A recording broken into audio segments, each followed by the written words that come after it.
It hasn't been the greatest start to the year in stock trading in Canada. The TSX is basically flat on the year, but one thing we have seen a surge in is new stock issuance.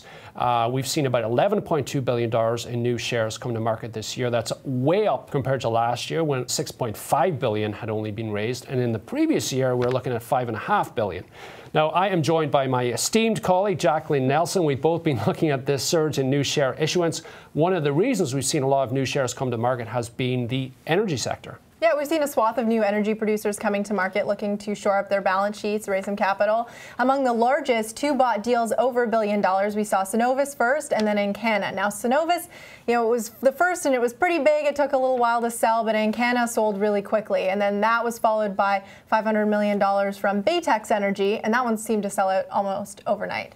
So there's no surprise why this is happening. I mean, energy prices have slumped, but then in the last couple of weeks, they've started to stabilize. And energy producers are looking for the capital that they need to do everything from pay dividends to operation stuff and drilling.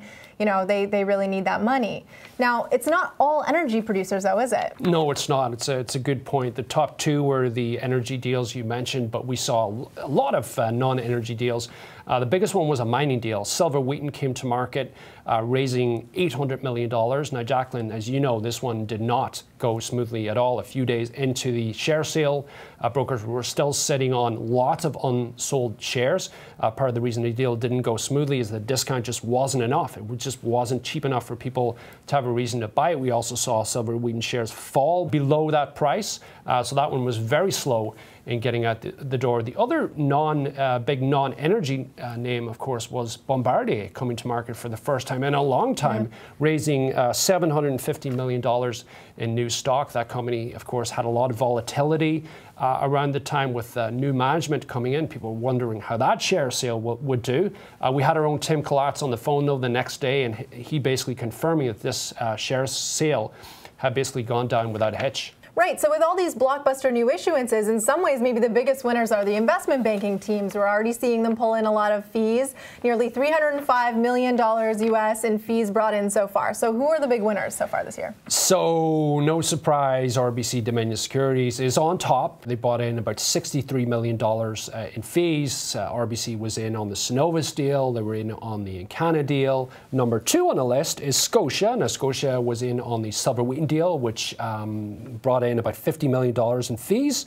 Number three is National Bank. National Bank was part of the team that put the Bombardier deal together, and they've brought in $22 million so far this year, Jacqueline.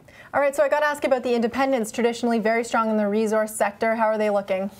Very touch and go for the independents. So on one end of the spectrum, we've got Canaccord doing quite nicely. They brought in $20 million in fees this year.